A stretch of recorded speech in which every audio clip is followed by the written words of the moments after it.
Just for a disclaimer, all of the brands that I am stating here, this video is not sponsored by any of these brands.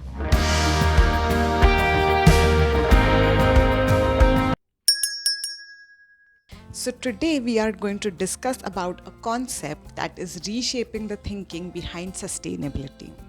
So have you ever wondered, after we have done using all of our stuff and we throw it into the dustbin, where does all of it go? Cities all over from Asia to Europe to America are struggling with their waste. In New Delhi, India, the Ghazipur landfill site has grown so tall that people often compare it with the iconic Qutub Minar. Whereas in Jakarta, there have been chronic floods because the waterways were clogged with plastic waste and they were unable to take away the sewage water from the city. And if you think this is the problem of only developing nations, well, this is a similar problem faced in cities of developed countries right from New York to Tokyo. New York has to export a large quantity of its waste to other states in the country for disposal at a very high cost of emissions, whereas in Tokyo, the incineration and recycling facilities are just not able to cope with the amount of waste that is generated in the city. All of this is because we are stuck in the linear economy model or the take, make, and dispose model, wherein there is only one way route for all of the resources. And guess what? Due to this, we are facing a shortage of both resources as well as space to dump them. So now you must be wondering, what should we do for this? Well, this is the place where the circular economic model comes to our rescue. So in simple words, circular economy is a model designed to eliminate waste and keep resources in use as long as possible. So here is how it works. So first of all, in circular economy, products are designed in such a way that they can be reused and recycled at the end of their life instead of just putting them in trash. So this is called design, waste and pollution out. Then at the next stage, products are deliberately repaired, refurbished or recycled at the end of their life, and this is called keeping products and material in use. And the last one is disposing of the products at the end of their life in such a way that they help in keeping the environment better rather than depleting it. So this is known as regeneration of natural and environmental systems. And if you're thinking this is just about the environment, well, this is also a very smart business model.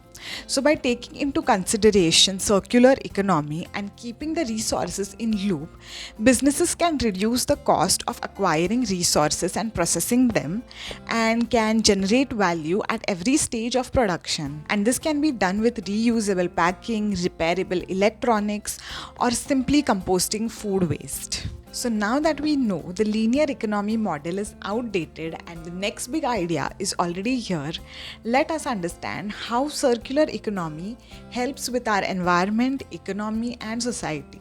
Now first up, talking about the environmental impacts, our current systems generate about 2 billion tons of waste globally in a year. And most of this waste ends up in the landfill. And it is estimated that if we take no intervention, this number can rise by up to 70% by 2050. And the worst of all, the waste that ends up in landfill produces methane gas, which has a high global warming potential. So by adapting the circular economic model and reducing waste, we can overall cut global GHG emissions by about 20% each year. And this is not all. By reusing and recycling materials, we can reduce a lot of pressure on our natural ecosystems by minimizing the need for withdrawal of virgin material, and can also help in the preservation of biodiversity. The next one are the economic benefits. Now think about it. If we want products in the market that can be upcycled and recycled every time, we would require innovative thinkers who can design such products. So promoting circular economy has the potential of creating lot of new job opportunities in the sector of innovative product design, wherein the products are designed in a way so as to prolong their lifespan and avoid them from ending up in the landfill soon. The next one is the benefit provided to businesses. So now by adopting circular economy, businesses would have to be less dependent on extraction of new material, and they would practically be reusing the material that they already have in their value chain. So this can reduce the cost for businesses for the new materials, as well as this can also reduce the financial burden on consumers, because when the cost for producing a product is reduced, it can naturally translate into reduced cost for the product. Now let's discuss about the social benefits. So promoting circular economy at a community level encourages several initiatives at the community level, such as donating material and stuff which people are no longer using. It also fosters a culture of repair and recycle in the community, and this in turn creates a lot of job opportunities at the local level in the sector of remanufacturing, recycling, or refabricating products. Now, till this point, you must be already thinking that this circular economic model just sounds like another hypothetical model on paper, and it is not very practical to implement it in real life. So, well, if this is what you're thinking, let's dive deeper into some real world examples where circular economy has taken true shape. Now, taking some examples of circular fashion. So we have a lot of big brands like Patagonia, Levi's, H&M talking about adopting circular economic model in their business. So for example, Levi's has introduced the waterless concept in 2015, wherein about 6 liters of water could be reduced in the production of one single garment, and it is estimated that till date Levi's has been able to save about 3 billion liters of water in the overall production of their garments. Then we have brands like H&M who are talking about resale and reuse of used clothes.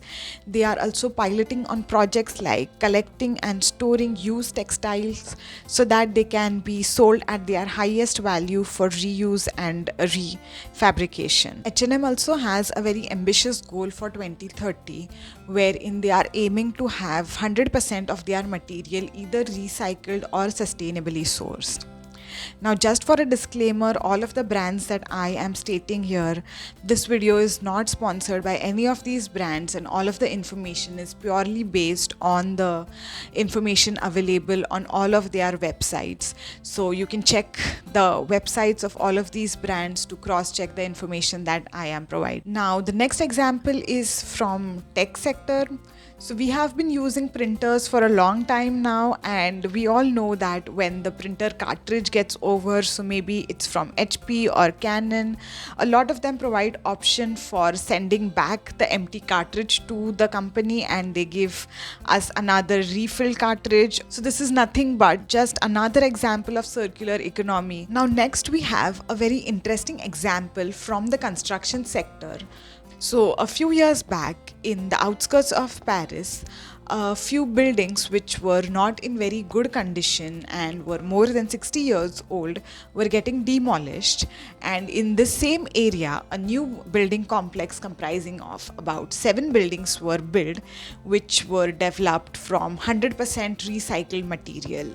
So what was essentially done was the debris which were acquired from the demolished buildings were refabricated to form new cement and clinker and building construction blocks and material, and this new apartment complex was built with 100% recycled material. Now this led to saving about 3,000 tons of material which would otherwise have been extracted from quarries. So this is how an innovation was created in the building sector. Now the next example is of circular economy in the food sector. So, all of y'all must be aware of at least one NGO in your local area who support in initiatives like collecting leftover food after an event and distributing it to the needy people around, or collecting food waste or wet waste from households and then using it for producing manure or biogas. So all of this is nothing but example of circular economy in the food sector. And what we as individuals must do is to support the initiatives of such local NGOs and always help them by providing any leftover good food that we have, or we can just segregate wet waste and dry waste in our households and hand over the wet waste to these NGOs for decomposing them to form manure. Now, the next very crucial concept in circular economy is extended producer responsibility. As the name suggests, in extended producer responsibility, the responsibility of the product at the end of its life lies with the producer of the product rather than the individual consumers or the local municipality of that area. Now, how it works is that producers are supposed to design the products in such a way that they can be reused or refabricated at the end of their life, and at the same time, producers are also supposed to directly fund the collection of the products at the end of their life cycle so that they can be recycled and reused. Now, some real world examples of EPR could be brands like Coca-Cola, who produce their drinks in reusable glass bottles, and after finishing the drink you can just give back the glass bottle to the store so that they can then reuse the glass bottles again by refilling it. And at the same time, there are brands like Unilever who are heavily investing in designing reusable and compostable plastic packing materials. So all of these are examples of how EPR is being administered at company level. Then at country level, we have countries like Germany who have strict EPR laws wherein companies need to take responsibility for the plastic and the electronic waste, and this has led to a large-scale recycling of electronic and plastic waste in Germany. And then in Japan, there is the applicable recycling law, which mandates companies to take back used electronics like refrigerators and TVs. So this has led to a significant reduction in e-waste in the country, as all of the e-waste from these large electronic gadgets then goes back to the company for reuse and refabrication. Now, laws like these make sure that producers are well aware of the products they are producing, the material that is used in the production of these products, and then all of the material remains well in the loop and is avoided from going to the landfill. Now, like any other system, circular economy is also not a very perfect system yet and is facing a lot of challenges and criticism. Now, circular economy has a very high initial and transition cost, wherein businesses need to invest heavily in innovative new technology for adapting to the model. Now, there are several governments and financial institutions who are funding for these initiatives by providing subsidies, tax benefits, low interest rates, etc. So, for example, the European Union, under its Circular Economy Action Plan, is giving funds to businesses to transition to circular economy. Now, in spite of all of this funding and support, we are still a long way to go to transition to circular economy, so that still remains a challenge. Now, the next challenge is the consumer behavior. So as consumers, it is very easy for us to grab a single-use product, use it once and then just throw away, rather than thinking and investing time and money in its durability and recycling it and refabricating it. So this has been always a very critical challenge for the complete adaptation of circular economy. Now, the next challenge is scalability, and this is especially very true for developing countries, wherein it is very difficult to trace where and how the product or the material is flowing, and then also have ways to gather back the material at the end of its life for recycling. So this remains a very critical challenge, and due to this there are many critics who say that circular economy is also another buzzword and is also a form of greenwashing, and it can never be implemented in real life. Now, in spite of all of this criticism and challenges, circular economy still has a very bright future. Now, there are cities like Amsterdam who are leading the way by having a circular economy action plan which talks about circularity ladder at 7 levels or having 7 R's. Now, countries like Singapore have a national level zero waste plan and are trying to become a zero waste country. Singapore has also been trying to implement the EPR scheme, which demonstrates Singapore's commitment to become a sustainable nation. So when developed countries like these adapt the circularity or a sustainable model, it creates a roadmap or a blueprint for the developing nations to learn from and adapt similar models to follow the path for sustainability. Similarly, large companies like IKEA, who operate in more than 50 countries, have been implementing models like taking back old furniture for refabrication or renting out furniture.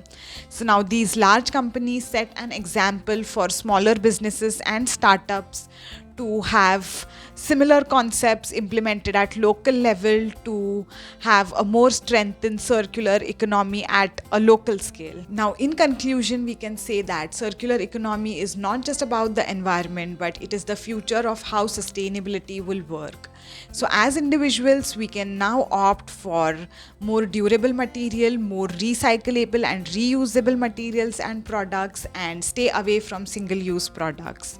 So till we come up next time with a new concept, stay Gen Sustainable, like, share, comment and subscribe, and give your thoughts on how you have been implementing circular economy in your day-to-day life. Bye bye, like, share, comment, subscribe.